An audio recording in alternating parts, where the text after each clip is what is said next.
Welcome, everybody. It's great to have everybody here on November 17th, Scotts Valley Community Advisory Committee. And so I'm glad we got some rain to get us here. So I know a lot of people couldn't make it because of the weather, but we're not flooded yet, so we're in good shape. So I will call this meeting to order at 5:13 p.m. And I'll call for the roll call. Members, Jarrett. Here. Great. Joel. Here. I'm here. Jody. Here. Cornelia. Here. And Greg. So we have everyone's present. We do have a majority here.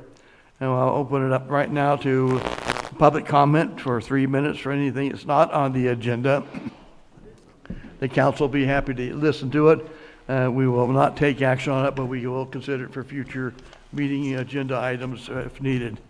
Is there anybody who'd like to speak on any item that's not on the agenda? Not seeing any, we'll move on. I have something. Well, you're not the public. I'd like to say something. Okay. Yes. So we had our first nice little rain. I always get a little anxious at the first rain or any rain because of my flooding situation. And one of the things I usually do is check the water gauge on Scotts Creek. I can go online, waterdata.usgs. So the United States Geodetic Survey has had 2 water gauges that would measure cubic feet per second, height of the water, right here, groundwater. and I believe particles in the water, which may affect Clear Lake. Joel, could we cut that under the? Do you want to add an agenda item? Yeah, we have the groundwater report and so forth later on. I think this is different. Oh, okay. It has to do, to me, with the relation of the federal government to our county. Okay, so what's the name of the agenda item that you want to add? Water gauges on Scotts Creek. Okay, where do we add that? Well, we could cover, that would be covered under, like I said, observations regarding groundwater, fire mitigation, and Scotts Valley infrastructure. Talk about it under E? It might come under infrastructure, Yeah. although I think groundwater. Yeah, why don't we cover that under E? well, it doesn't have to do with groundwater as far as I know, except sort of indirectly. It has to do with flooding and how much water and how much turbidity, that is sediment and particles, there are in Scotts Creek. And whether or not anybody cares to monitor that anymore, since the water gauges apparently are not being monitored by... Okay, how about public comment? That'd be good. I'm public. Okay. Public comment. Well, we just got done. No, we're accepting the agenda. Yeah. No, we haven't done that yet. Yeah. So Joe, I'd like to move that to item E or for the roundtable of interesting, so we could. No, he can do it under public comment. We just have to accept the agenda first. Thank you. Okay, so we have. One suggestion. Yes, go ahead, Brad. Because if he does it under public comment, be aware you will not be able to Discuss it. with him. Right, Or he can make a comment, but we won't be able to discuss it. right. That's why I'm asking to see if we can do it under item E so we can talk about it. Sure, that'll work. Okay, all right, thank you. Yeah, if you do it under E, then you can have a Yeah. discussion. Perfect. Let's talk about it. All right, so we do have the, Thank you, Brad. we do have the meeting minutes that were from the last meeting. I'd ask for, We have to accept the agenda first. okay. So we do have the agenda before us. I take a motion to accept the agenda as written. Jody will First, make a motion. Jody will make the motion, second by Jared. All in favor? Aye. Aye. Nays, abstentions, motion carries. Public comment. All right, now we have the public comment. Is there anybody who would like to speak for 3 minutes? That's not an agenda item. Not hearing any, we'll move on to our guest speaker presentation, who is going to be setting up here real quick, but, okay. Good morning, Board. Chair Scott. As a suggestion, as you probably know, I attend a lot of these advisory councils. As you know, I attend a lot of these advisory councils. I would suggest including as a regular standing agenda item anything that is coming before the Planning Commission or the Board of Supervisors that might affect your area to be a standing agenda item. So, for example, on the Math Town Hall and the Earth Town Hall, they go through and talk about things that are coming up on the Planning Commission calendar for their area, and also on the Board of Supervisors calendar. So my suggestion is going forward, maybe for 2026, there's a New Year's resolution, that might be something you want to have as a standing agenda item. So for example, if new permits are coming into your area or there's new activity that's being discussed that you might have an interest in, that you can give your community a heads up. Could that fit under G? Calendar items and updates? I'm just suggesting that A separate one? what the other folks do is they have as a standing agenda item What do you call it? I forget what it's called, but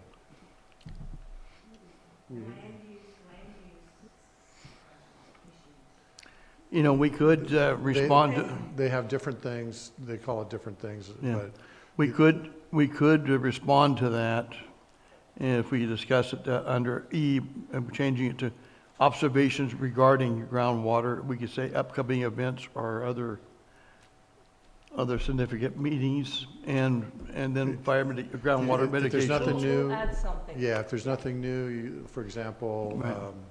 at the math meeting, they talked about some new permits that were coming up that are scheduled for hearings. We used to have that when we had the cannabis issues. Yeah, We updated people on pending. and that's one of the permits. things it's used for, but also, for example, Speak into your mic. yeah, for example, the Earth had, they mentioned that there was 2 cell tower permits that were coming up and other things of interest. Anyways, just a suggestion to help with the. Great, I Thank you. appreciate it, thank you. I think that's a great suggestion. Pardon? I think that's a great suggestion. And did you put down, and we can look at it? Mhm. Yeah. Okay, seeing no other public comments, let's move on to, I will introduce our guest speaker tonight. It's my pleasure to introduce our speaker, who is a several generation Californian who has 50 years career in the environmental sciences, with 50 years of working with the state in pollution biology, marine science diver, freshwater ecologist, forest ecologist during the old growth timber wars. He taught freshwater ecology at Sacramento State. He's developed a watershed academy for the Department of Forestry and for Department of Forestry to train the foresters about the rules to protect the watershed. As a biologist and licensed forester, he was the state's biologist expert for watershed protection rules, endangered coastal fisheries, and herbicide. During his career, he was a lake and coastal studies biologist, endangered species biology, and the pollution system ecologist. His wife, who was former with the Sheriff's Department and well known on 88.1, had property in Lake County since 1995. Jim and Olga has several nonprofits in Lake County and serves as the less served and promoted business of the county economy. He was the district's supervisor and established town hall meetings under the Community Advisory Committee. Let's please welcome our past District 3 Supervisor, Jim Steele. Thank you, sir. All right. That was a reading for you. That was a jar. I cut it down so that it. I'm glad. I'm glad. All right, how are we doing? Is that coming across? Can you hold on a second? We're gonna turn some of the lights off. All right.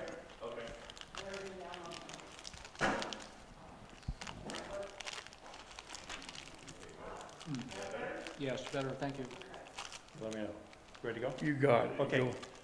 We're going to talk about the lake. We're going to talk about how it works, what makes it have cyanobacteria, how you might be affecting it up here, and you're not alone. Everybody else is affecting it as well. But I'm going to focus on you a little bit, make you guys sound like a little bit of the bad guys, but I don't mean to do that.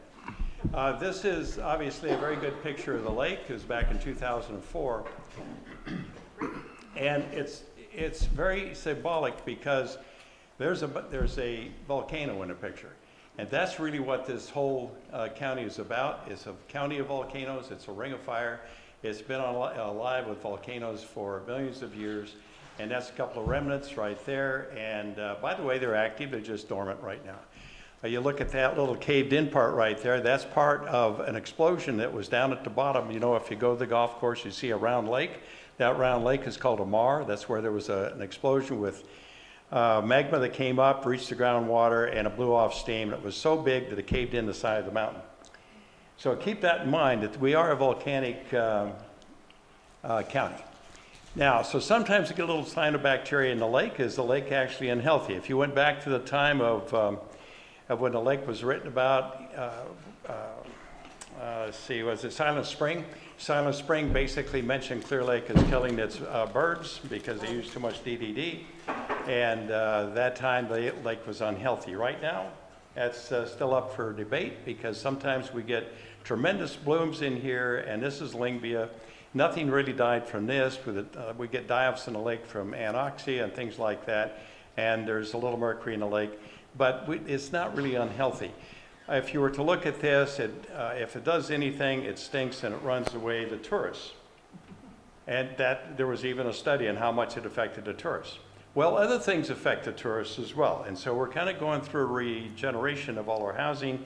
The types of housing are here from the 40s and 30s, 40s and 50s. This one was tore down, by the way, so during when I was District 3 as supervisor.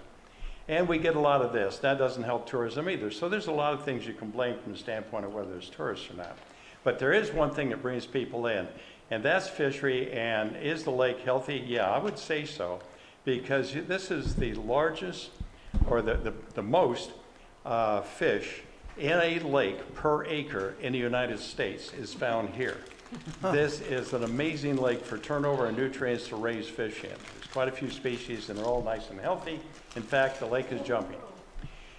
In any case, this lake, from the standpoint of the geology of it, it's not very, if I keep reading out my keys, that won't work. If it's not very deep, and it isn't, these are in meters.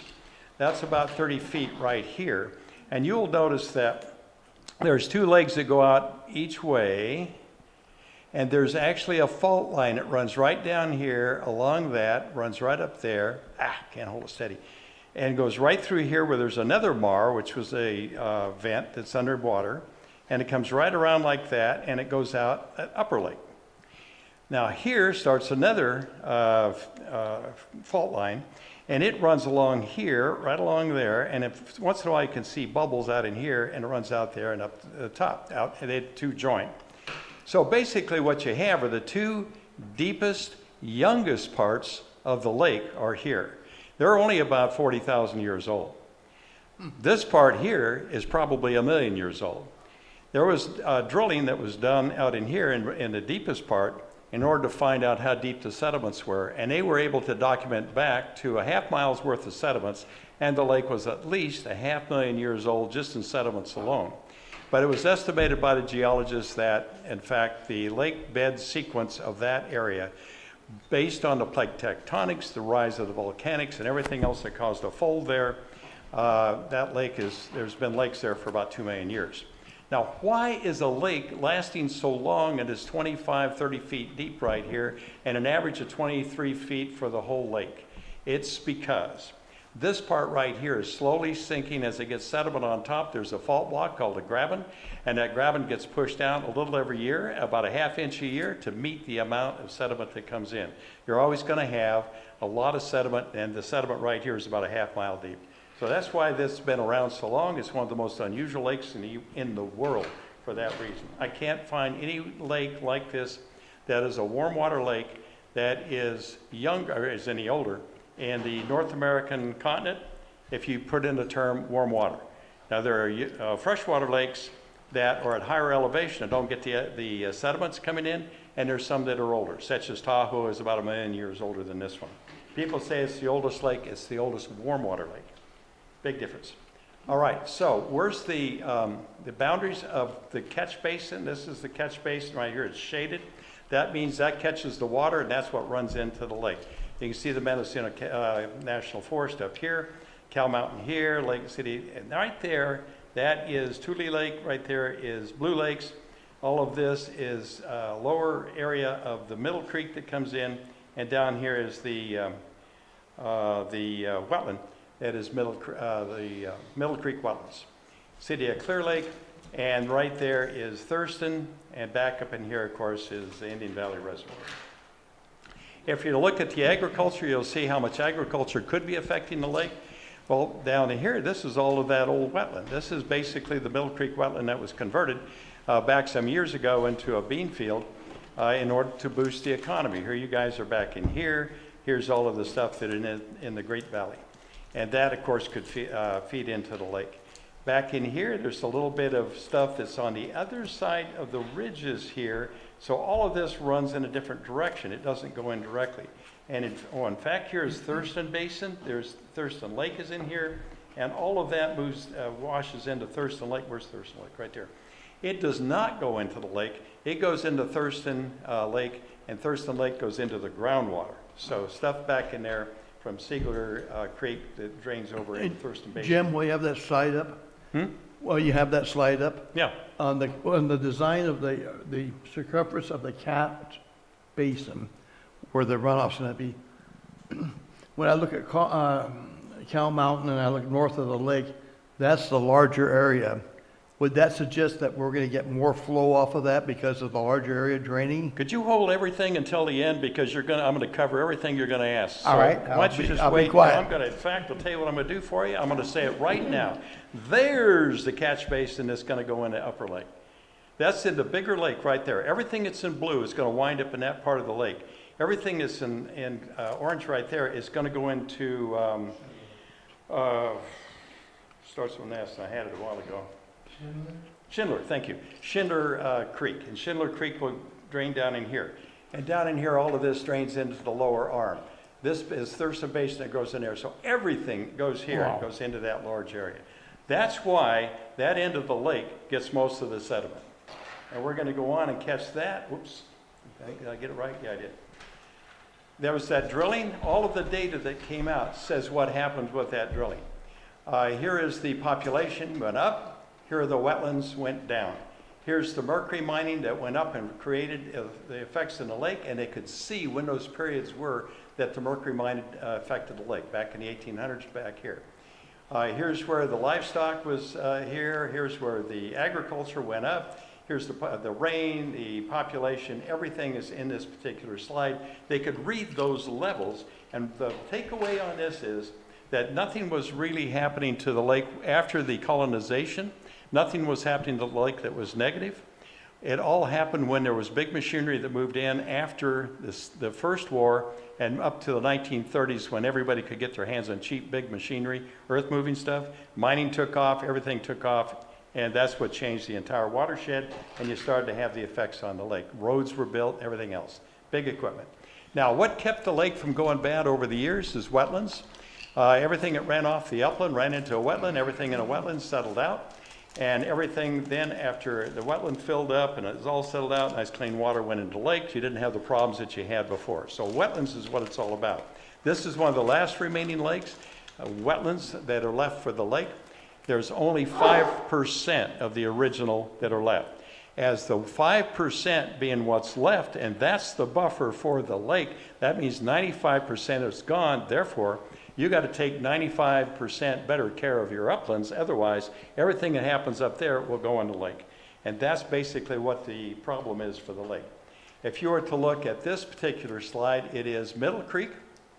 All of that is the wetland that's being farmed in Middle Creek, and here they're doing wild rice. This is Indian rice, and this is for the, what do they call that, San Francisco,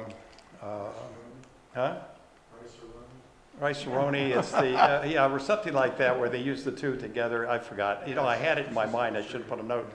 So here's what I want to show you. Right back here, all of that right there is levee. Right up in here, all of that is levee, and it goes off into, that particular side goes up into Scott Creek. The levees then also come up. Now this is Clover Creek. It goes up, it's cut off. Clover Creek basically then is cut off by all of this farming. And if you were to go up a little bit further, you'll see Clover Creek and the cutoff that goes around Upper Lake. It joins it there. Scotts Creek comes in right about in there and goes into what's left of the levees and goes out that way. Everything is levied past the old wetland. That's the key. Are they still growing rice in those? No, that's all being bought out. So here, what happens if it gets past the wetland? It's the most classic example. When I was here in 1975 doing studies, I did studies in the lake and also did them up in the geysers with the problems that were going on up there as a young biologist, and or younger than I am now for sure. And they had some studies going on. They pressed me onto the team, so I was able to get a lot of exposure to Clear Lake. That island was not there in 1975, 76.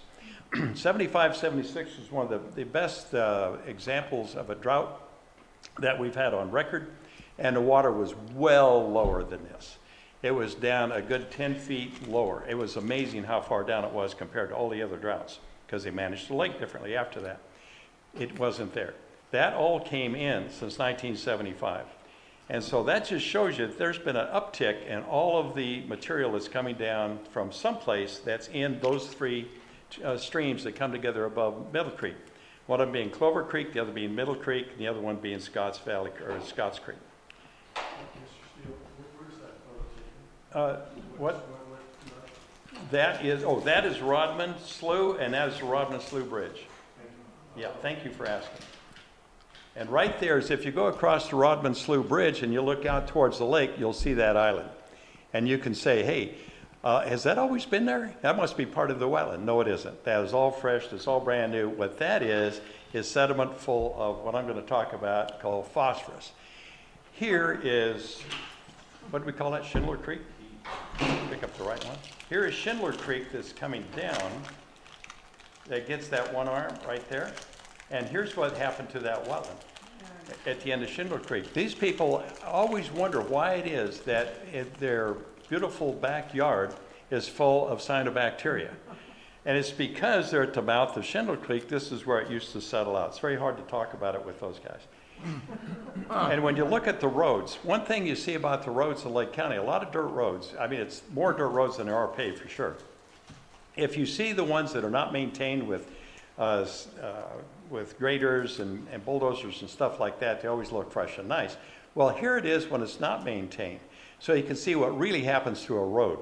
You get all that road erosion, it runs off one side. This one should be outsloped. It's not, it's insloped. Everything's wrong with this road. There are books that tell you how to do it right, yet nobody does, and especially in counties. But this one is poorly built, and all that comes down and goes into the lake. You got hundreds of miles of roads, and lake of thousands actually, in Lake County where the roads all empty into someplace where it shouldn't. And so the sediment could be much better if we had the roads better built. But that's really what happens. Now, once in a while, you'll get a big storm in here. If you want to know how the county works from a standpoint of runoff and what creates the problem for the lake, this is it. This is an atmospheric storm that comes up, aims at us sometimes it aims up here, sometimes it's lower, but this is an atmospheric river storm. And we can get a big one, and that basically 50% of the rainfall you get in Lake County during the winter is from atmospheric weather, where you only catch the end of it. If you catch the focus of it, you're going to get a flood. Back in 55, 64, up in the Eel River, it just absolutely wiped that entire watershed out. There's been several of them here that have wiped this one out. Everything washes down during those big storms. It's the energy storms that create the problem. If you're going to put any erosion controls in, you don't do it for a light storm. You do it for a big storm, because it doesn't make a difference if you do it for a light storm. It's the big storm that counts. Now, here's one where there was one that came through in 2004.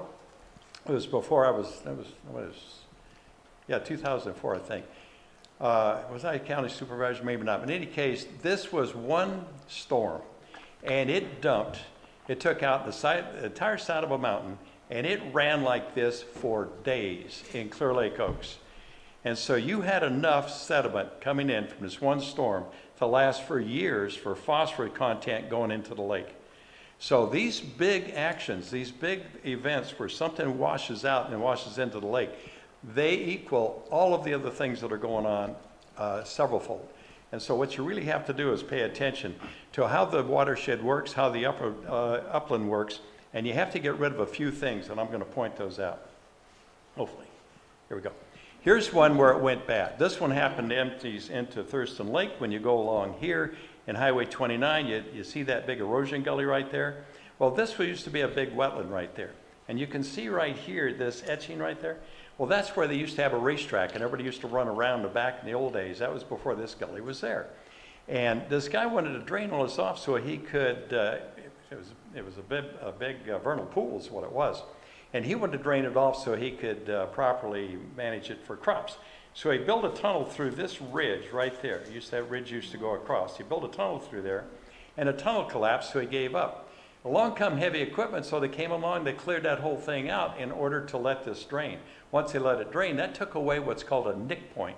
When they took away the nick point, all the erosion went down to the next place where it was hard. And that's why you have that erosion gully right there. That is a gully. It's very rare to see a gully in Lake County.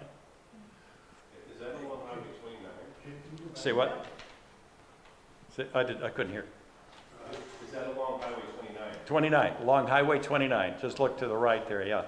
Mr. Steele, which way is that flowing? Is it flowing from north to south? This one here? Yeah. That's going from north to south. And it goes through to Thurston Lake. It does not go into the lake. Thurston Lake goes into the groundwater. I'm just showing an example of getting something wrong. That's why I'm using it. If you'd have gotten that wrong for the lake, you'd have got a heck of a lot more stuff into the lake. Okay, so this one, I get it right there. I'm going to go back until I get back to that. What happened?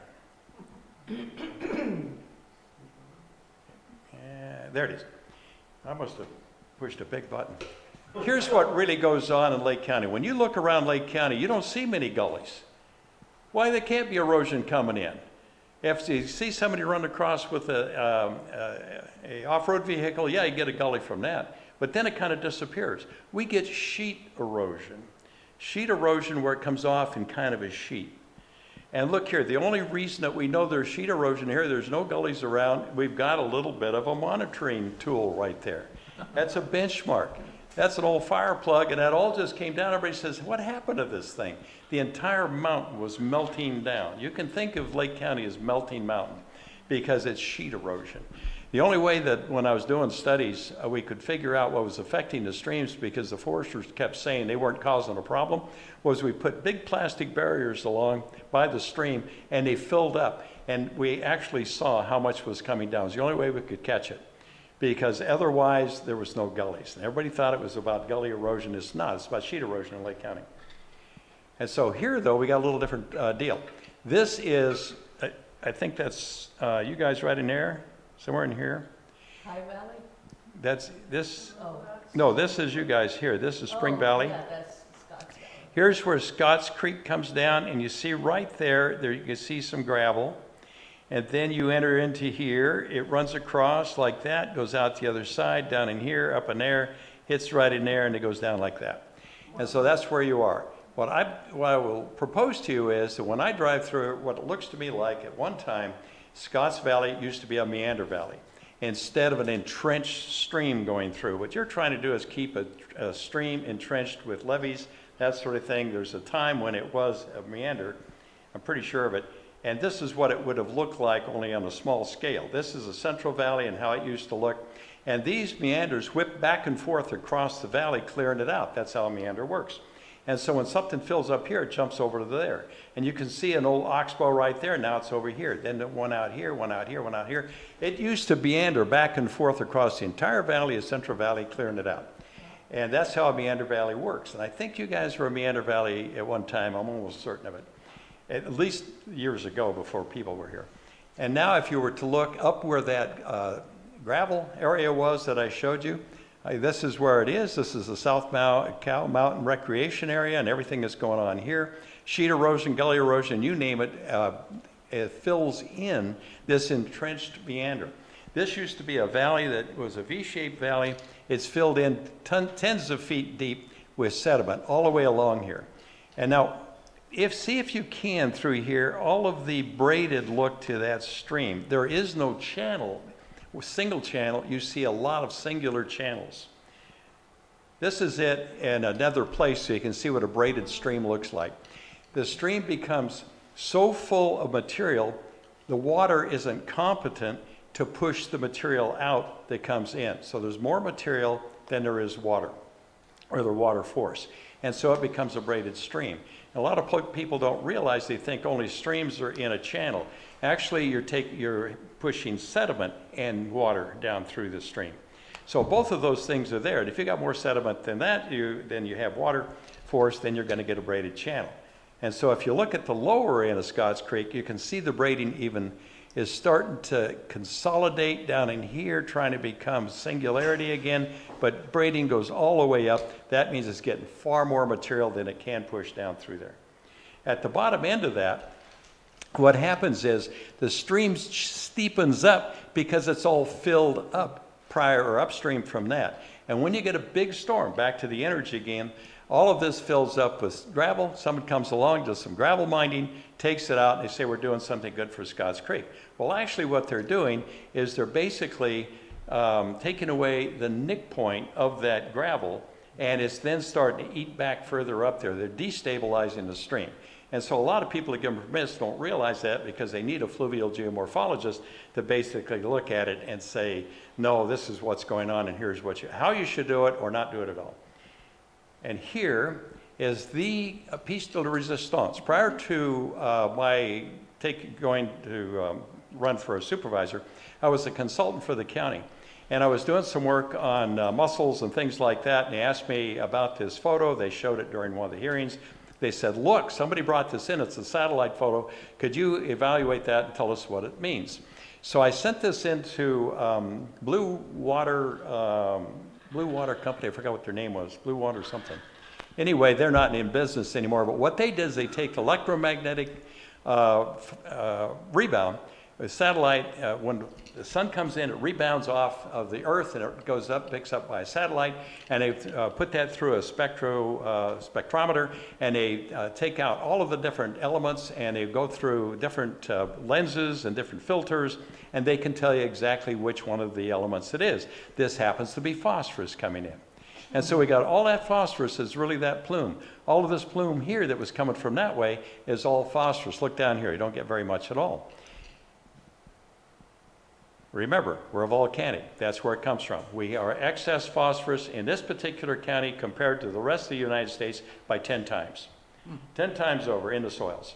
And so I had the soils analyzed with another satellite photo, and I said, can you do just total phosphorus for the land here? It's everywhere. Now, it's not up here because they only did it for the basin. Otherwise, it would be everywhere.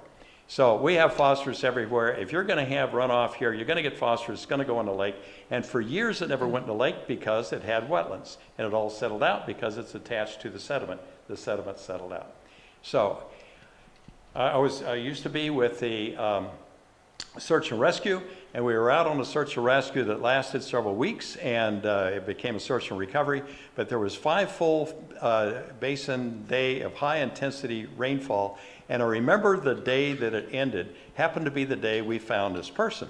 And so I had it in my notes. And when they asked me to do a contract and actually come out and analyze what's going on with the lake, I said, I know how to do it. I will go back to that day, because if there's a 5-day full basin, high-intensity rainfall for the entire basin, and it's on 5 days, it will show you which one of the tributaries are showing sediment and which one are showing phosphorus. We'll have a picture of what this lake is doing. Bingo. There it is. That's the phosphorus interpreted. Know exactly where it's coming in after 5 days of rainfall. It is not coming in a big time here. It's not coming in big time here, even though it shows real red, because the dam is here. It happens to be up because this is in December. And so when the dam gets open, all of that goes the other way. This is Thurston Lake. All of that stuff goes in there. It gets captured. So it's coming down that way. And it really is red and it's big. That little bit right there is through Lucerne. That's because of off-road vehicle activity up here on the paper subdivisions. And down in here, it's all from farming. And so you've got the biggest amount that comes in is right there. And that's that island that I showed you. So if you also take this and interpret it for phytocyanin, and really that is cyanobacteria. So here we have cyanobacteria. Wow. During the winter, you get a little bloom because there is so much phosphorus that's in the water column in that turbidity, they bloom along with it. So you get a little bloom. That's really this is something to talk about. So the total phosphorus in the water, though, in February starts to disappear. It starts to just sink away. There are no more rains. After that particular rainfall, we had no more rain for the rest of the year. That was a big telling thing, because now it's all disappearing, right? And if you would take a natural color image in February, it would look like that. That's what it did back then. We isolated the whole thing. In February, after everything settled down, we had no cyanobacteria because all of the stuff came out of the water column and sunk to the bottom. So there's nothing coming in, therefore we have no cyanobacteria. The phosphorus is on the bottom. And so total phosphorus in the lake in May, I had to go back to 2011, earlier in the year, in order to get something that made sense, because we didn't have any money to buy anymore. So these are very expensive interpretations. There's several $1,000s. So for each slide. So I went back to May because we had one that was done there, and I says, well, in May, total phosphorus in the lake is, there was water that was coming in through Middle Creek, and there was a little in the water column. But what happened in May, we didn't have any cyanobacteria blooms. All of the phosphorus was pulled out of the water column. It settled out. And then here's the other thing you got to know about the lake. When you look at the lake, the winds can create what's called Langmuir circulation lines showing high organics. If you look at the lake and you see a lot of foam stripes across the lake, maybe you've seen that. Well, that's what it is Langmuir circulation lines. When you show the foam, that means there's a lot of organics. When you get a high winds and you don't see those streaks like that, that means there's no high organics. When there's high organics in the water column and it goes to the bottom, it will basically have bacteria that take up the oxygen, and you have anoxic conditions where there's no dissolved oxygen, and dissolved oxygen disappears. You're going to wind up liking cyanobacteria. They love it when there's no oxygen. They compete well with the phytoplankton. We want phytoplankton, we don't want cyanobacteria. And there's a whole, and if you ever want that story, I got about a semester worth to teach you about it, but it's really complex, kind of neat. Here's Langmuir line circulation. The winds separate.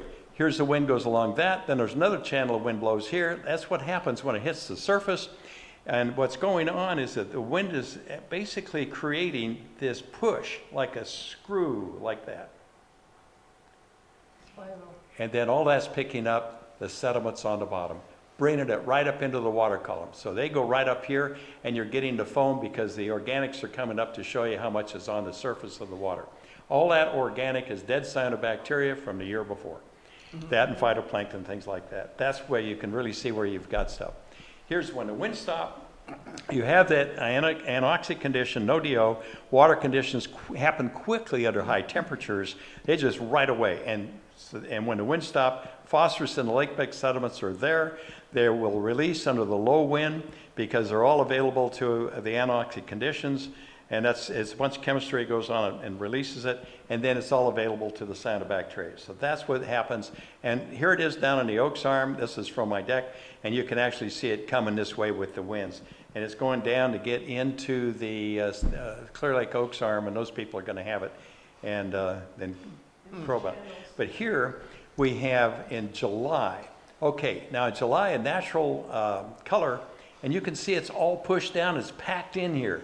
All that packing that goes on down here, that's all the cyanobacteria. And one thing you got to know about cyanobacteria, I'm going to mention it again, is shows a luxury uptake of phosphorus. That's how it is so strong compared to everything else. It's got everything it needs. It uses it right into a single cell. And so all of that is blooming. It gets pushed down here from the winds. And here, a lot of cyanobacteria is being made, and it's all getting pushed down here. So cyanobacteria store phosphorus. They take up excess phosphorus called luxury uptake, allow for several cell divisions, and they're a prokaryote organism. I'd love to jump into that, but you're going to yell at me if I do. So when the water column is anoxic, the conditions for cyanobacteria fuel up with phosphorus. They rapidly increase in the space, and we get a visible bloom. It can be the whole lake, and that's what happens. Mind you, no phosphorus is coming in during this period of time. This is just coming out of the mud. So it can be in the mud, and it can recycle in the lake. It goes down in the mud, and the next time this circular stuff happens, you're going to get another bloom, then another bloom, then another bloom. And it's going to go on and on and on until it all stabilizes. So you can see from here that all the cyanobacteria is down here. Right now they're doing all these studies, and they haven't picked up on how all this is down here. Now this is the university people that are doing this. I wish one were here so I could actually say, hey, listen, you guys, you missed this. But there it is. It's all coming down that way. And there it is. The phosphorus is actually coming out of the water or out of the muds. And there's nothing coming in up there. It's coming out that big mud hole that's right outside. And it's all coming out of these right along there. And it's all winding up down here with the cyanobacteria. And that is how the lake works. And so this is my last stuff. Lake bed sediments can build up over time. They can create phosphorus internal loading as opposed to the external loading that comes down the streams, even without additional sediment input. Big takeaway. Increasing wetlands and less erosion in uplands is key. You've got to increase the wetlands, stop the erosion in the uplands. And then the second thing, the high organic availability heightens the benthic P production, and that's going to cycle. What do you do for that? You add lockup agents for the phosphorus, and that will start to take it down in the lake. You need three things: upland, wetland, take it down in the lake. If you don't have all three, you're not going to solve this problem. It will go on for thousands of years, and we're not the only one. I just want to show you Lake Erie. This has got a cyanobacteria problem, and it's for an entirely different reason. This is the farmers entirely. And I actually had to prove the farmers weren't causing the problem here. Everybody was after them. I'm their best friend now. So in any case, I did a 108 slide show to do all the detail and the math and everything. And it's not damaged. So this is the Cat's Nebula, so they're watching us all. Anyway. Wow. That's all I had for you. Well, Jim, That's all. Jim, thank you. You're a wealth of knowledge, and again, I'm very impressed with the what you have to share. I was going to say, any question from any of the council members for Jim? Any of the council members? So what's the other thing, you said at the very end, lockup for the phosphorus?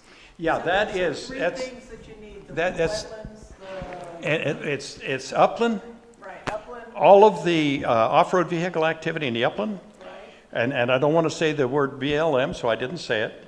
And that one that I showed you, that park they have, that is all part of BLM's land that's coming down into the upland, and that's what you're contending with. Right. And when you have, and then, so if that were all stabilized and they move that somewhere else, I don't want to take it away from those guys that want to run their off-road vehicles around, but they got to take it out of the basin.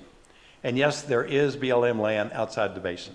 The reason they don't take it outside the basin is on the other side there's salmon. And so they're going to complain in the salmon streams. So we've been a weak part of this whole thing and haven't complained high enough. And the second thing is the wetlands have to be big enough. We've lost 95% of the wetlands. When we restore the entire Middle Creek wetland that they are going to restore, it's only about 1/4 of it that was there originally. And you're only going to have at the end of that 20% of the original wetlands. So you're not getting all that much back. So you got to go to the uplands and you got to go to the lake and you got to start locking it up in the lake. In order to lock it up, you put in what's called, well, I used to call it S.V.A.C, that was the company. And it's bentonite clay that locks up lanthanum. So they take this bentonite clay, they put it in the lake, it spreads out, and the lanthanum then does not stay with the bentonite clay anymore. It starts to mate with the phosphorus because that's the next thing chemically that it'll mate with, and it'll start taking it out of the system. What it will cost in order to do a lanthanum treatment for the whole lake would be about $5 million a year for about 25 years. That's how much there is in there. About 850,000 tons of phosphate comes out of the soil every year when they have the big blooms. And you have very much like that much coming down from the uplands. And a lot of it is in this watershed right behind us. Because what happened with Middle Creek is the Forest Service didn't like the complaints. They brought people in that knew how to stabilize watershed. The Pacific Watershed Associates are experts. They went in, they remapped and redid all of their roads.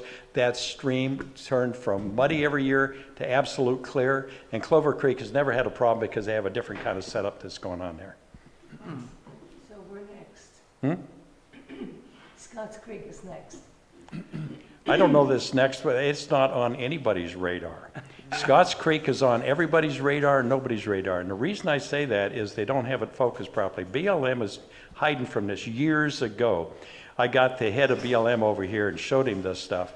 And I said, this is all coming from Scotts Creek, and that's all coming from BLM. And he says, well, we're doing erosion controls.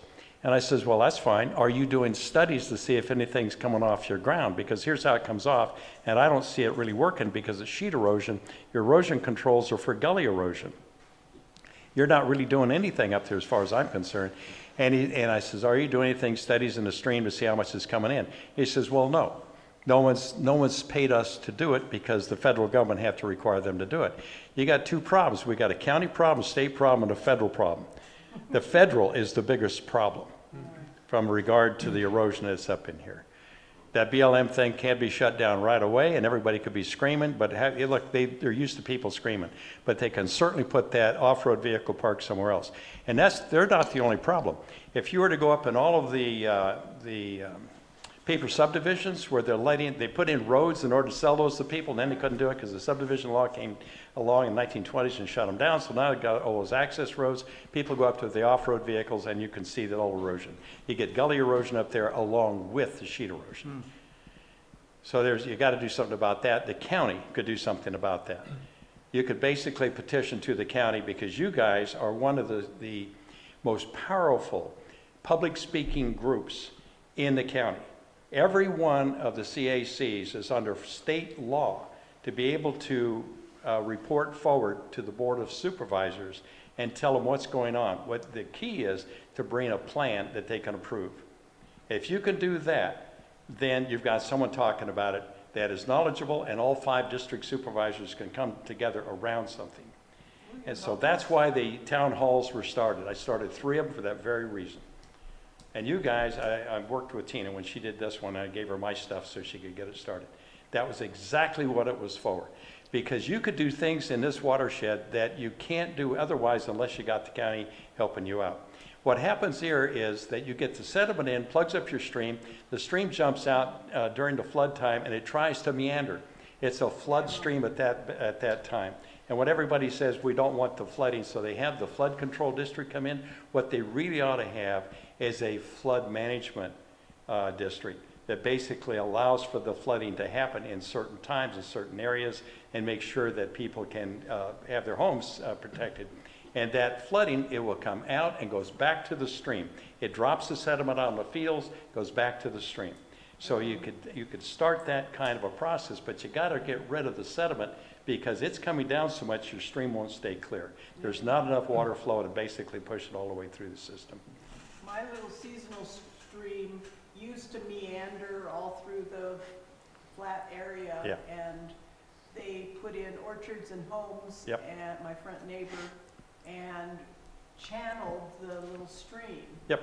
And It's the death knell for everybody around you. And it just, I mean, it ripped drips through my property sometimes. It, fortunately hasn't overflowed, but Well, it flows straight into. the worst Small is yet to Creek. come. Oh, I'm not going to give any good news. The worst is yet to come, because the more that happens, Right. the more you're going to create a problem, because everything's trying to adjust. This is what happened with fire. If you ever want a fire presentation, please ask me. You'll be amazed at what creates the fire in the state and in this county, because I worked in this field for a number of years at the state level as a forester, and we've created our own problem, and your county has created the problem. So the worst for your flooding is yet to come. They've got to do something about it, and yes, you can do something about it. You get a fluvial geomorphologist in here to do the mapping and do the understanding of what goes on. You could do a little benching, you could do a little planning, you could do things like that, put some nick points in it. It is not going to take care of the big one, because it all, like I said back to the first, it's the big storm that's going to unload this entire thing. Those big storms come in, you get the big one, everything is going to change. And all these homes, we're going to be wondering why they built where they did. So there's things you can do about it, but you got to start now. Yeah, anyway. So the remediation work by the BLM is really small potatoes compared to the problem. Yes. Okay, I mean, they made a big deal out of the 8 Mile Valley project, which was a gully situation, but I mean, it seemed like that was more show than dealing with It the was bigger show. picture. It did not map that. You've got to have a mapping of the big problem. You've got to start big and go small, so you can see how the small compares to how much you have to do. Okay. And the whole, Use the microphone. the whole reclamation district project is only gonna create a quarter of the natural remediation we had before, even when it's in place. It's not gonna be like solve the whole problem at all. Are you talking about Mill Creek? No, the whole reclamation area, around Upper Lake and Tule Lake and all that. Once that's all reclaimed and back to natural stuff, it's only gonna deal with a quarter of the input. Here's the thing about that. If you don't deal with the upland, and they spend $40 million fixing that, it's going to be filled in, because all of that is not what used to go into those wetlands before. It's going to fill it in a number of years, maybe 50 years. And that's a lot of money for 50 years. Wow. And everybody will think that it solved the problem because the lake's going to look really good, except that, oh, wait a minute, every summer the lake keeps giving a cyanobacteria because they never fix the internal loading. Okay. If you don't do internal loading and you fix the wetland, you didn't do it. If you spend the money on the wetland and you didn't fix the upland, you didn't do it either, because you're going to fill the wetland and you're going to still have it in the lake. And that's the 3-part story, and no one's doing the 3 parts. All of the stuff that UC Davis did, in fact, they got shamed into me. I'm on the science committee. So I shamed them. They're tired of hearing. And they did some studies up in the creeks, and they tried to say how much was coming in. They'll say, well, there's 850 tons coming in, and 850 tons is recycling, and oh, nothing is really gained. I got to tell you, they really don't know what they're talking about. And there's got to be an ecologist over there somewhere. There's got to be a lake bed ecologist. There's got to be a water basin ecologist. They got to have a fluvial geomorphologist, and they don't have any of those people. What they have is a bunch of engineers. And that's the studies that they've been doing. It's been millions of dollars. And they had 30 years worth of millions of dollars they did before. And I used all that in order to study this lake, in order to get where I am. Why couldn't you have done that? They didn't do any of that. So, but then you got me going. So be careful of your questions. So with, Don't you get Jared, me started. All right. we need to move along. You got to move on. Okay, real quick, is there anybody on camera? Unfortunately, we lost our Zoom because nobody showed Okay. up, so that after an hour it goes, oh, we're done. So Okay. And then, and you have one question here. Can we try to make it real short behind you from the public? I had a question. Okay, yeah, okay, I can ask him anytime I see him. yeah. I came while I'm dismantling this. Yeah. So I have a question. Okay. Well, can we get a recording of what you just did? For those people who are too lame to go on Zoom? It'll be on the YouTube It's channel. on you. Oh, Yeah. okay, good. We're broadcasting Yeah. right now. You can do anything with this you want. I have armored my entire road and property. I know everybody is coming up after me. So Okay. go ahead, release. One last question. Okay, 9 people, okay. Yeah, Now, you had a question. yeah, so I'd like to ask a clarification question on your comment on the wetland for the Middle Creek restoration. You said it will increase the wetlands to 20%. Is that 20% for the total lake, or is that 20% for what used to be there in Middle Creek? 20% for the entire watershed. It will be the level of wetland after they finish it, So right now it's including 5. Anderson Marsh and Okay. including all of the fringe wetlands, the remnant wetlands that we hope we don't lose, Okay, so, 20%. all right, so it's right now it's at 5, we'll quadruple that to 20. Yeah. So the next question, or actually it's more of an observation, and this might also go to Supervisor Rasmussen as well. So when you look at the zoning for a property with a parcel that's labeled wetlands, or a particular set of protections that are required, if you look at a property that's zoned for waterway, which often includes wetlands, and is mostly the upland areas which you're talking about, protecting erosions, the wetlands that might exist there aren't offered the same protections to the zoning ordinances as the wetlands that are in a zoned wetland area. Right. So if we're serious, I think it needs to be consistent. So if you've got, it doesn't matter where your wetlands are, it should be offered the same level of protection. But the language in our zoning ordinances is actually different for both of those. So for example, I live off of Highland Creek watershed, and there are wetlands there that feed into it, but there's nothing zoned wetland, it's just waterway. And so wetlands can be, bulldozed over if it's not looked at. So I just encourage for Scotts Valley, if you have areas where you have wetlands that aren't necessarily near the lake but are in the water course, they deserve the same level of protection. Okay, well, maybe, can I back up a little bit just for a quick answer? And that is, you need to look at, the watershed is not consistent, it's inconsistent. And basically what you have to do is look at the entire basin and how it works to see where you need to apply the regulations. There is no consistent regulation that's going to work. So it should not be consistent across the board. You should look at it from the standpoint of what is the most valuable, what is the things you got to protect, and that's where the regulations should be, and people should understand that's the case. So you have hitch that used to be as a floodplain fish, and everybody's saying the hitch for a problem. Have a problem? Well, they do for a different reason than you're saying. It's not just getting up into streams. They used to use the meandering streams that used to be there. They're all nice and straight now. That's a big change. They're a floodplain fish. They disappeared through the entire state because they straightened out all the streams. It's not just here. This hitch is related to the fish that used to be in California, one of the most common minnows around, and now they've disappeared. The last remnant is here. There's one other remnant that's down further south.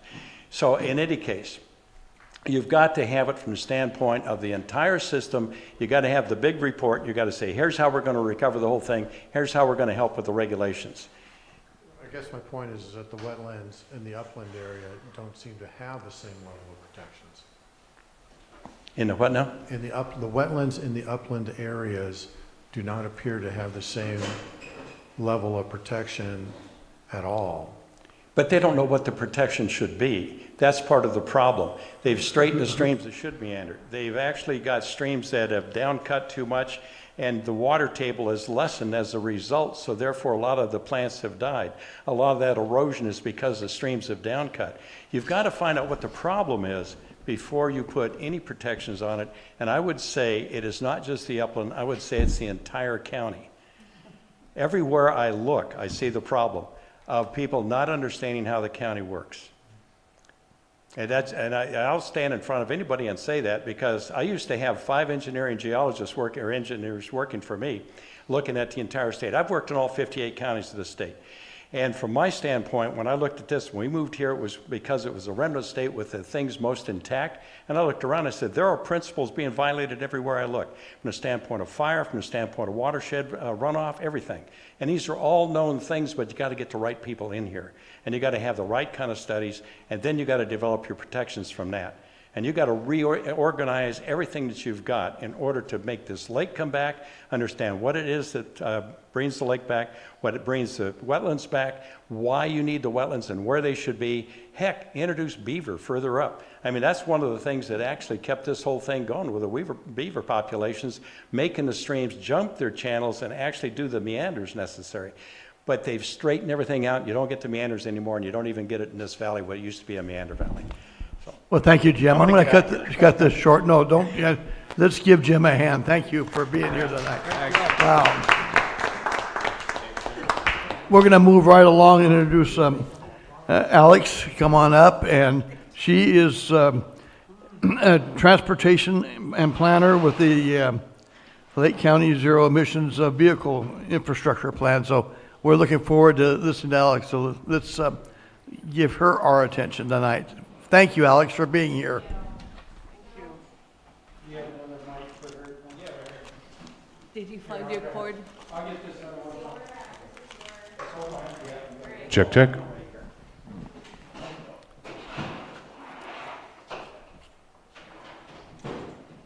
Hello, everyone. So, thank you so much for letting me be here to present to you.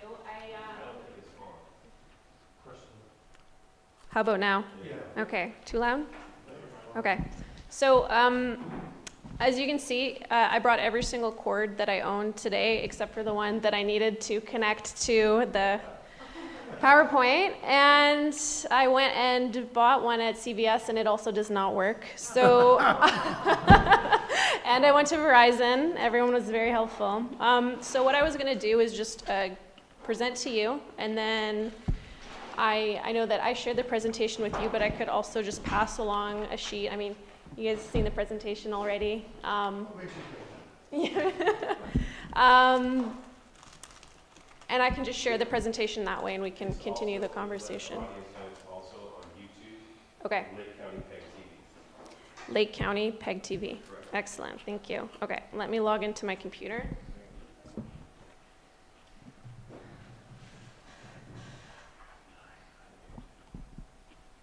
So I'll keep it pretty short, and then hopefully have some time for Q&A at the end. So I'm here with Lake Area Planning Council, but I'm a consultant that is supporting Lake APC on this project. The Lake APC project manager is John S.V.A.C, who I know has been here before to present. And it is, as I said before, the Lake County Zero Emission Vehicle Infrastructure Charging Plan. And so I'm here today because I was hoping to share with you the draft site locations that the team has come up with. We're at about the midpoint of the project. So the first half of the project has been focused on collecting feedback and doing some data analysis to come up with optimal site locations. And now I'm here today to present those locations and hopefully get some feedback. And most importantly, hear if you like them or don't like them, and if you don't like them, maybe get some alternative location suggestions. So this project is funded by a Caltrans Sustainable Communities Planning Grant, and it's important to note that this is for planning funds, not implementation, and so the funds that we have right now are just for the study itself. But it is a long-range plan, and it's hopefully going to serve as a roadmap for implementing EV charging infrastructure in Lake County in the long term. And so the key questions that I'm gonna ask you is I'm gonna read out the list of locations to you. It's not super long, and then I'm gonna ask you what you think about them. And if you don't like them, again, hopefully take down some alternative locations. And so as I said, we're in the second half of the project. From a community engagement standpoint, the first phase was the listening and getting suggestions, and through November until the November 7th, we are going to be presenting these locations to the groups and hopefully getting more feedback, and the plan itself is hopefully going to be finalized in January, or the first draft at least is in January. And so quickly, how I've been running these presentations is because we got so much feedback in the first phase, like hundreds and hundreds of suggested locations and surveys filled out. I've been trying to just focus it to the area of interest for each group that I'm presenting to. So I pulled out the 27 suggested locations that we received in phase 1, none of which were actually in the Scotts Valley Community Advisory area, and all of them were actually adjacent in Lakeport or immediately north and south, but I figured that is also probably an area of interest to all of you. So the key themes that we heard in those 30 or 27 suggested locations was a few important focus areas. So emphasis on co-locating EV chargers near health and community services that kind of serve the public good. Community hubs and public facilities. So a lot of suggested locations at parks, as well as commercial locations, so shopping centers and local markets. So the overarching theme is really put them in places that people are already going. Like, don't make them go out of their way. That's kind of what we've heard, not just in this area, but across the county through the start of the plan. And another important theme that I wanted to call out for this area is there was a lot of interest in renewable charging. So I got a lot of suggestions for solar, which was really good to see as well. And so phase 1 wasn't just community engagement, it was also doing some data analysis and then combining those two to get the potential locations. And the data analysis involves like evaluating each parcel based on its characteristics. So what's kind of going on in the parcel, what is it located near, and just to list off the things that are considered as part of that analysis are public access, so can people access it? It's not behind a gate. Safety and security, so not putting chargers in dark alleys where people aren't going to feel safe to sit and charge their car. Power, so looking at sites that already have power, because when you have to upgrade utilities, it just makes it way more expensive. So bonus points if there's already power. Parking availability, so don't want to put in a new parking lot. It's good to use existing parking where it's available. And very importantly, proximity to amenities. So this goes back to the what is it located near that people already want to go to. So combining the suggested locations and combining the analysis, and unsurprisingly, those two pieces together really converged on very similar suggested locations. Like the locations that were scoring really well from the data analysis, we were also getting a lot of suggestions for, which is always good to see. And so this is where it's going to come up on the challenging part, is I'm going to have to rattle off the 1, 2, 3, 4, 5, 6 draft potential locations near this area. And then I'll probably ask you again, what do you think of them? Are there any that you're hearing that you just think are a no-go? And if so, what other locations do you have in mind? So the first location was this 11th Street Plaza. So this is the one that I visited today looking for a cord. This was the Safeway parking lot that I'm well acquainted with now. Another location is Vista Point Center. Another location is the Grocery Outlet. Another location is Hamburger Hill. And then the next location is the Marshall's Tractor Supply Police Department parking lot. So that really large, I think, it used to be a Sears, or maybe it's still a Sears? Kmart? Okay, so Kmart parking lot, let's call it that.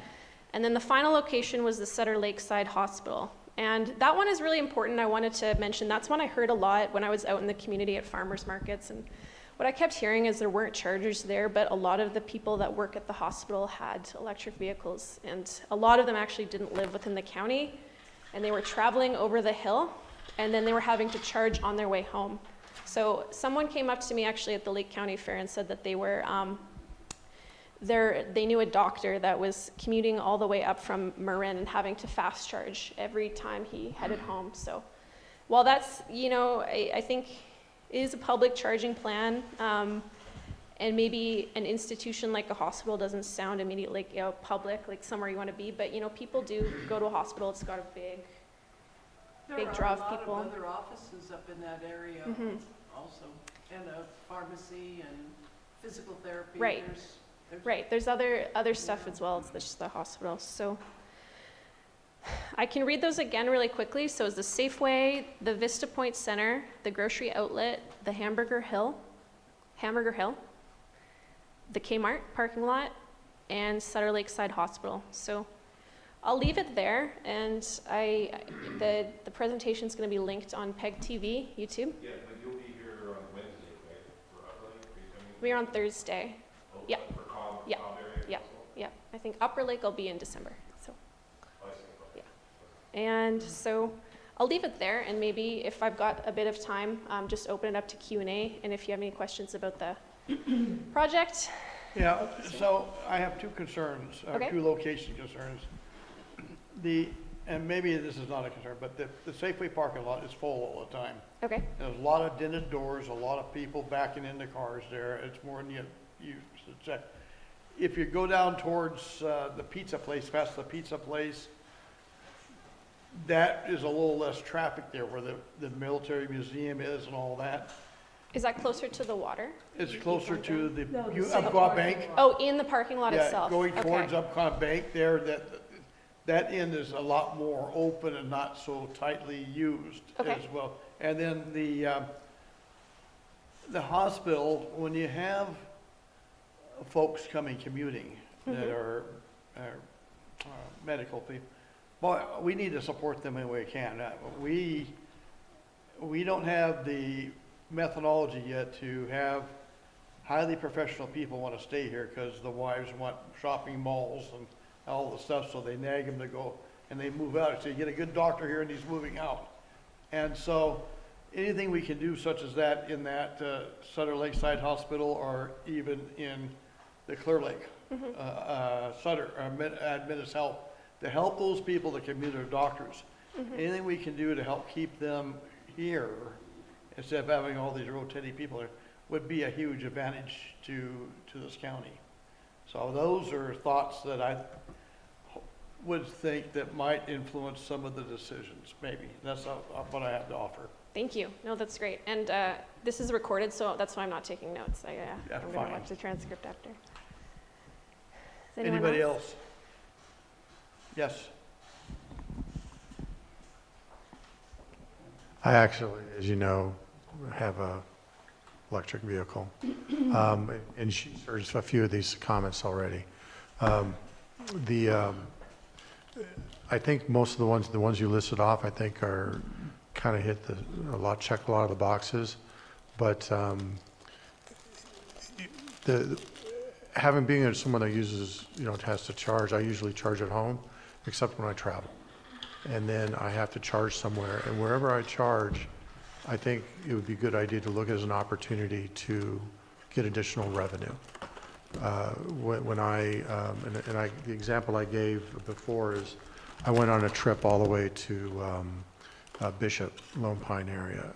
My first stop was in Dublin, found a charging station. I was able to have breakfast. So I spent money in Dublin. And then I went down the 5, there was a rest stop that had like 80 charging stations. I'm not suggesting 80, by the way, but it had a lot of charging stations, but it was right next to a rest stop that had, amenities for food and gifts and, trinkets and stuff like that. I spent money. And the next one was in Bakersfield, and it was next to a hotel, next to an off-ramp. There was nothing else around. I didn't spend any money. Right, and then the last one was in the Bishop Lone Pine area, and it was right next to their little downtown strip, not that much bigger than, say, what you have at Upper Lake or Middletown, and I spent money, right? There's a lot of disposable income. That's an opportunity. If I was to park at the Tractor Supply parking lot, which is a huge parking lot, where do I eat? There's really nothing there to do. Hamburger Hill, certainly, someone would most likely spend money. The grocery outlet, Bruno Shopping Center, there's a courthouse there, there's several places to eat, there's a lot of things you can pick up, and it's very convenient. I think that would be an ideal place. The Safeway parking lot it's got a couple places to eat, except for and then of course it's got the CVS and the Safeway. That's probably a good spot. The the one that's where the restaurant that used to have the big water wheel, the next to where you're at, High Street, that might be a good spot too. I fully understand what Chair Scott brought up about a place where you have a lot of employees, such as a college. I wouldn't recommend a high school or anything like that, but a college would probably make good sense. The hospitals, I think, would make good sense. I would like to see incentives from the county to encourage business owners to help them, get something for their parking lot. I know it's not the Lakeport area, but like in Kelseyville, where the old Kelseyville lumber used to be, there's the Church Street. It's an empty lot. It's one block from a lot of nice shops and places to eat and, window shop and wine taste and stuff like that. So I look at it as an opportunity to spend money for people that are coming into the county to enjoy or just passing through. Thank you. Thank you. I'll make this quick. Margot Kambara. I don't know if Hamburger Hill is going to have enough parking, but I leave that to your analysis. And speaking of analysis, to piggyback on Chair Scott's suggestion, I suggest we get more data points from big employers such as Sutter Health and maybe the local community colleges, and poll the staff and faculty to see, would you make use of this if it were available to you? Because it'd be a shame to put in the infrastructure and not very many takers. Go team. Good job. Thanks. When you said Vista Point, are you talking about where Tribal Health is building the new facility, or the Vista Point where the Chamber of Commerce is? Yeah, I was wondering about that also. Yeah, the chamber might be a good view while they're watching Quick Charge. Well, I just wanted to clarify what Vista Point meant, because, Vista Point Center is where Tribal Health Correct. is going in. and that won't be built for a couple of years. Anything happening. So I was just curious what that location was exactly. So And it was at the actual Vista Point Center, and again, these aren't gonna go in overnight. Right. It's gonna kind of happen as money comes available, so this could be a 5 to 10 year. We're not catching. Oh, she needs the mic. So it is Vista Point Center, and then you said that's where the tribal health is Correct. going in. So Correct. there's Just beginning. it's just the beginning, and it's kind of just the beginning of this process as well, because as I said, we have the money for the plan right now, and it might be a little bit before you get all of the money for implementation. And okay. And then I didn't, unless I missed it, what about the downtown lakefront near the water? so the park, and I thank you, because I did neglect to add, and I'm gonna really butcher the pronunciation of the park. The park- Habotten Thank you. Park. Yes, so that is a location as well, and I apologize. It's on my map, and I forgot to put it on my list. Yeah, that's And- what I heard. Yeah. Because adjacent to that is also the lakefront city property on Fifth Street, Right. and there's also the community center. So there's more than just the Habotten Park that could be opportunities. Okay, so maybe. An important location, Yeah. to revitalize downtown. And to Tom's point, any three of those spots, the waterfront near Library Park property, Habotten, or community center, you can walk to all the downtown restaurants. Right. Okay. So that would be, to me, that's an ideal location. And there is already a location there across from the waterfront. One. Yeah, there's one, there's a couple things as a frequent driver of electric vehicles. Your app tells you where the parking spaces are and how many are available. If there's only one, like there is next to City Hall, that's usually not going to be very interesting because I have to take a chance to see if someone gets here before me. But if you got 6 to 8 and they're 400 volt or better, that's usually good. And if it's more than a 10-minute walk, it's probably not going to be worth going to, because that's that's almost a 1 mile round trip for someone to walk. But if it's like a block away, that's totally fine. Right. You know, like Church Street is just 1 block and you're right there, next to the main drag in Kelseyville. If you're anywhere where the boat launches are, or even like near where TNT's used to be, that's 3-5 minutes from where you're going. Anywhere in that Bruno Shopping Center, you can cross the street, get something at Jimmy's. That's right, the Bruno Shopping Center? The Bruno's, it's the same where the grocery outlet is. It's Okay, that big okay. complex. That's got several things there, and right across the street, there's Jimmy's, and then there's other things that you can pick up. But if you have to like put it at, say, Tractor Supply, and I have to schlep all the way a half a mile, Right. no one's gonna do it. Yeah, Right. that's a good point. I mean, they'll get charging if there's no option, but they're not gonna leave disposable income in the county, Right, which is what I'm very interested in. So, thank you. North American charging standard, 400 volts, and, you know, at least 6 to 8 would be perfect. My vote is for the area that he just described and Sutter. And Sutter, okay, If I could only choose two. okay. Otherwise, you. I put one here and one by Blue Lakes, because there are a lot of tourists by Blue Right. Lakes, and tourists usually have electric vehicles. Thank you. Any other Likely.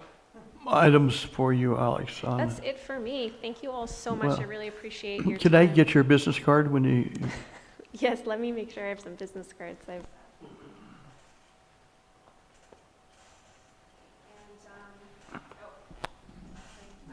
no questions online. no.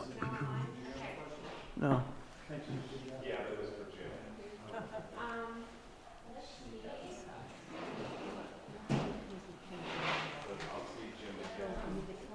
Jim, thanks again, buddy. You bet. Appreciate it. Thanks a lot, Jim. Thank you both. Thank you both, that was great.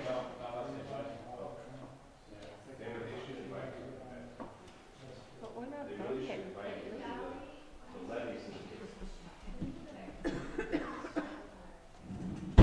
Okay, let's get back on track to the agenda here. So the next item up after this, and thank you, Alex, again for your being here tonight, and keep up the great work.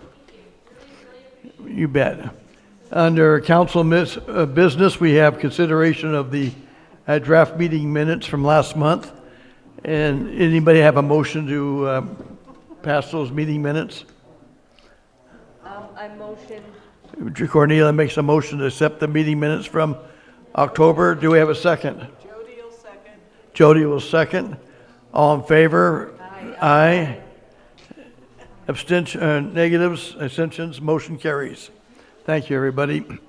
Next item of business is B. We have 3 council members. Their terms are due up.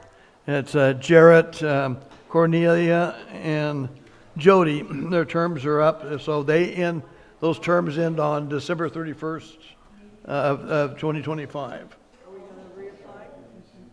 So Two of us just, are reapplying. okay, Joel, are you going to reapply? Do you know yet? Jared? Or Jarrett? Yeah.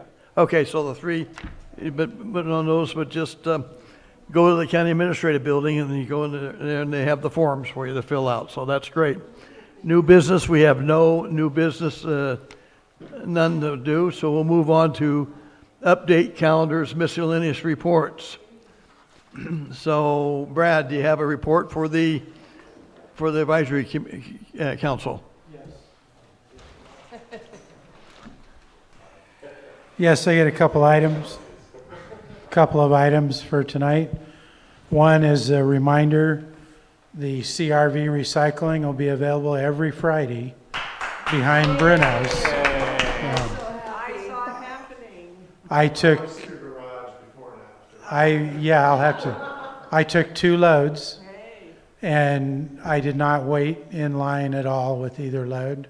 Last Friday morning, took a load of plastic bottles and then I came back with the aluminum, and as more word gets out, it will start getting busier because it's been advertised, but it takes a while for everyone to get acclimated to it, but yeah, I saw a couple of people in line when I drove past it. good. Yes.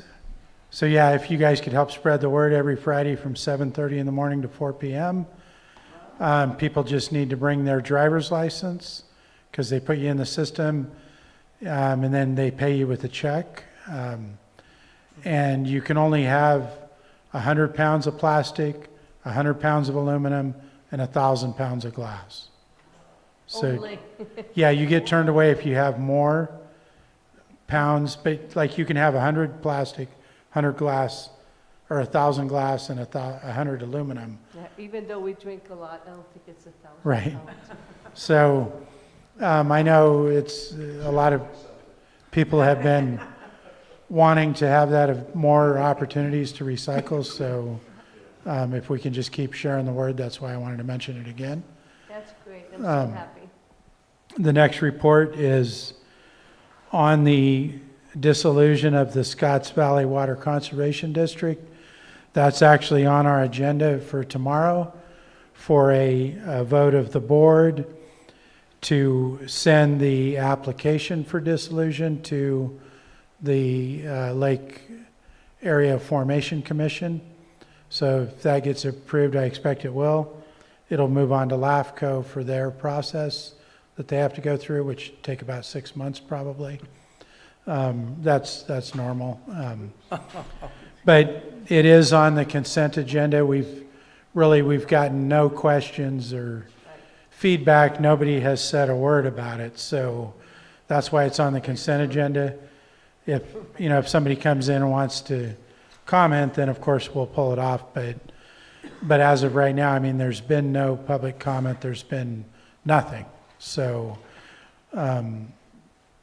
it's moving along. And unless there's any question, that's the report for tonight. Yes. Thank you, Supervisor Rasmussen. Did you happen to go, or do you have any news to share about the economic development workshop that occurred last week, Thursday, Friday? Yes, I did attend the Economic Development Summit that was held for the Redwood region last week for 2 days, Thursday and Friday at the Soper Reese Theater. Basically, it was a bunch of presenters and working on collaboration for economic development throughout the Redwood region, which is, I believe, Humboldt, Del Norte, Trinity, Mendocino Lake. So we had folks from the surrounding area, and I guess what I got out of it is, the connections to collaborate with everybody in the region and how each area or county could help each other improve tourism, which would bring more money into our county.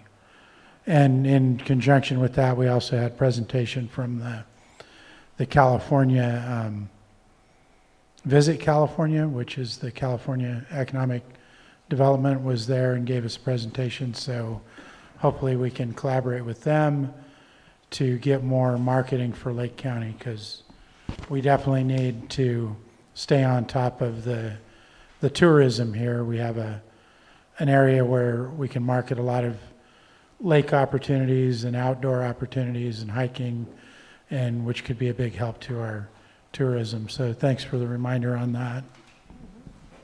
And you can watch, day one is up. Just keep it over, yeah, fine. Lake County Tech TV, day one, both morning and afternoon are up. Yeah. Tomorrow, day two will be posted.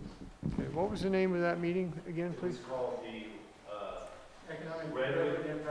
Redwood Coast Region Economic Summit 2025, Harvesting Growth.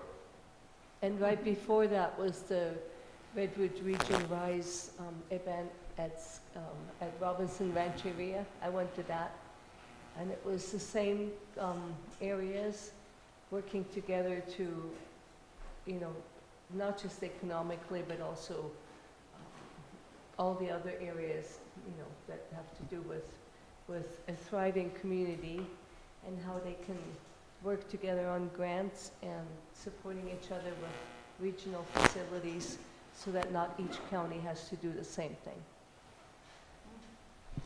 I went to that, and then to the farm, that dinner at that ranch. That was really good too. The Good Farm Fund. They were all connected. Oh, okay, there was one at Robinson while the S.V.A.C was going on? No, the day before, and then at culminating in the dinner at that ranch. It was all great.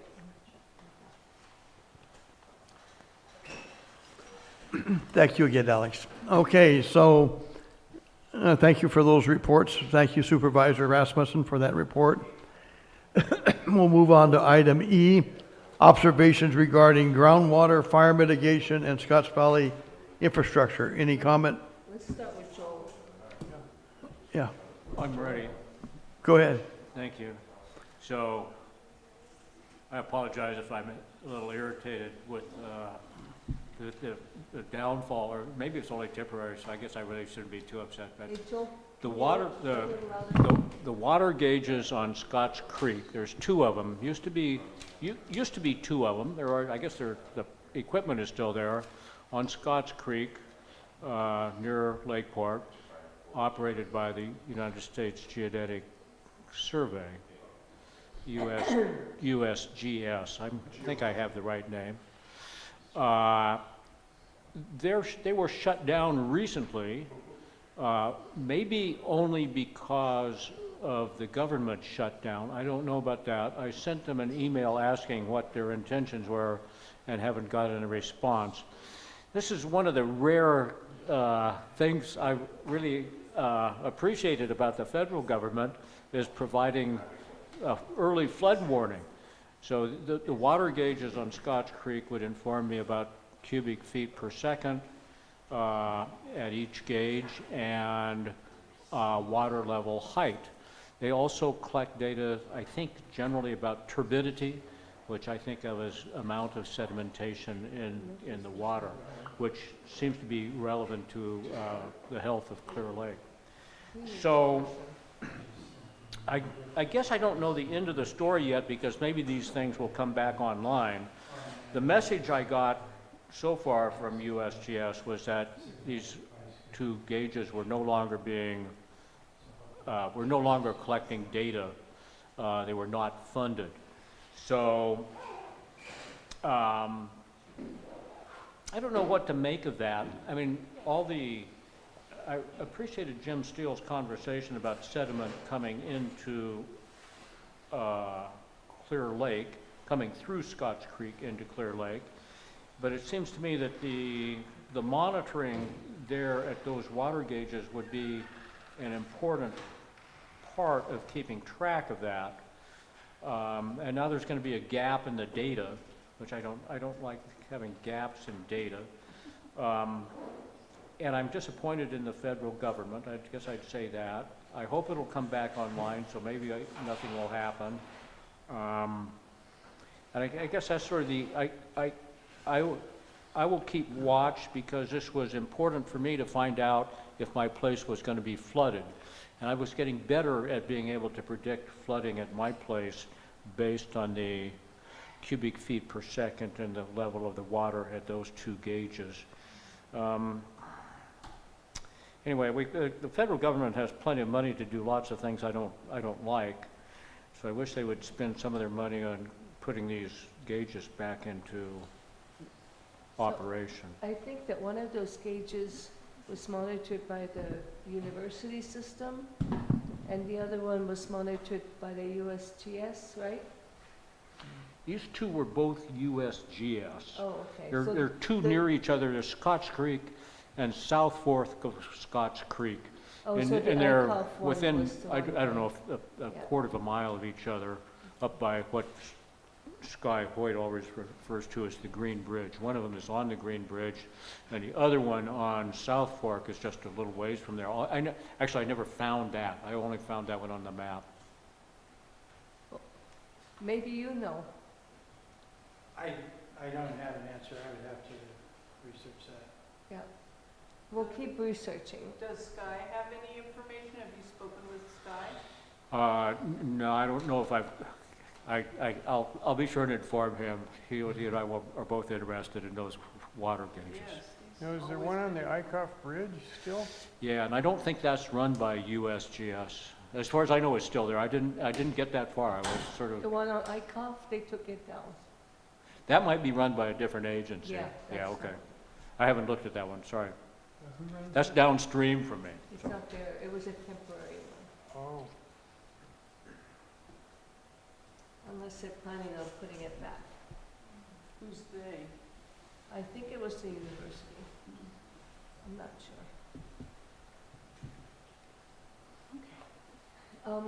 Joel, do you want the council to do something about it?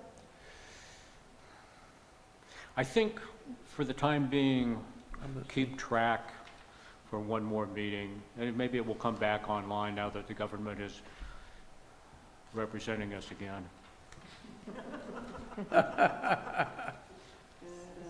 Do you want it to be on the agenda in January? Yes, please. Yes, let's put it Okay. Okay, so we got that. Any other comments on item E, groundwater fire mitigation or Scotts Valley infrastructure? Anybody have anything? Not hearing on anything. Let's move on to item Water gauges? F. Wait, it's Okay. raining. It's starting to flood. Okay. That's an observation. Huh? You asked? Okay, we'll go on. So F, ongoing input to the general plan and local plans. I'm sure we have a report on that. Thank you for being here.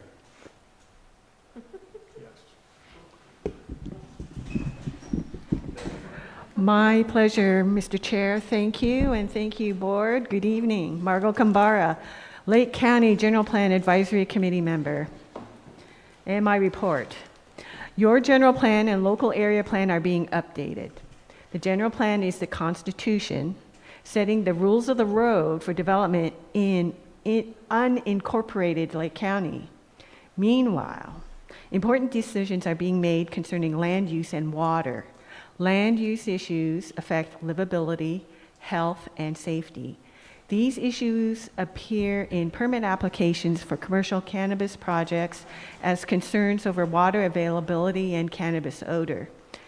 Community Development Department, CDD, will be presenting its amendments to the current cannabis ordinance on December 11th to the Planning Commission. Public input on concerns about the cannabis program has not been addressed yet. CDD's recommendations will also go to the Ag Advisory Committee and then to the Board of Supervisors for consideration. CDD suggests the county conduct a programmatic environmental impact report to address cannabis and odor issues. Cannabis, water and odor issues. A programmatic environmental impact report can be useful, a useful land use management tool. But the proposal that CDD presented to the board only considers cannabis odor. If the Board of Supervisors authorizes a programmatic environmental impact report, there will probably be more discussion on its scope and other aspects. Lately, the Planning Commission has seen permit applications with issues about water availability, wildfire road safety compliance, and scenic corridor setbacks. At tomorrow's Board of Supervisors meeting at 11:15 a.m., Water Resources Department will present an update on the Big Valley Groundwater Sustainability Plan Advisory Committee. Water Resources Department also proposes expanded use of previously approved stormwater matching funds to support groundwater management activities under the Sustainable Groundwater Management Act. So, if you have concerns about water and land use issues, please make a public comment. Let the Planning Commission and the Board of Supervisors know. Thank you. Thank you very much. Any questions or comments for that report? Well, we appreciate those updates. I really appreciate you taking the time and preparing and presenting well, and we thank you for that. Really appreciate it. It does not go unnoticed, believe me, and your commitment doesn't either. Next item, we go on to the item G, council member updates and calendar items. I'll start with Joel. Anything from you? No, thank you. Jarrett? Not at this time. Jody? No. Cornelia? Not this year, but we're going to support the Scotts Valley Women's Center in their major fundraiser on St. Patrick's Day. And it's never too early to start putting that in people's minds. That's it. Did we ever get anywhere with them as far as using Valley Internet for internet services? Or Wi-Fi, Facebook connections? It's a work in progress. Okay. Oh, sorry. I just was asking if we had gotten anywhere with the Women's Club about utilizing Valley Internet as a Wi-Fi connection and being able to put out information on Facebook and. And I met with Judy last Monday, and we updated the franchise tax board, and now we're waiting to hear back. So it's a work in progress. Well, thank you, both of you, for working with those folks, and I'm sure they really appreciate you coming aboard alongside them to support them and help with some guidance and direction. So thank you both for being at those meetings and helping with them and submitting that relationship between them and this council, so we have a place to meet. Well, that's much appreciated. Of course, I haven't got anything to do, so we'll go on to item H, future meetings agenda. As you note, we are black or quiet during the month of December, holidays. Our next meeting will be January 19th, 2026, and so we'll be hoping to take care of the new officers coming aboard, our new council members renewing their membership, and we'll be electing different positions on the panel and business as normal. And then I'm not sure about this January Larry Ray's presentation. Do you have anything on that, Cornelia, to share with us? That's from Jared. Oh, Jarrett, okay. As far as I know, that's on. Yeah, I'll double check. Okay, so invasive species, and so with all that, I want to appreciate everybody for being here today. Tom, always thank you for suiting up and showing up and making. We had 9 people on today. Wow. Pardon? Oh, come. Oh, okay. Well, we had a good meeting, a lot covered, 2 good speakers. Thank you, everybody, for arranging that. Thank you, Supervisor Rasmussen, for your report and being here all the time to make things moving forward. And we really appreciate that. At this time, whatever time it is, I can't read it, it's too small. 1856. 6:56, and we adjourn this meeting. Thank you. Okay.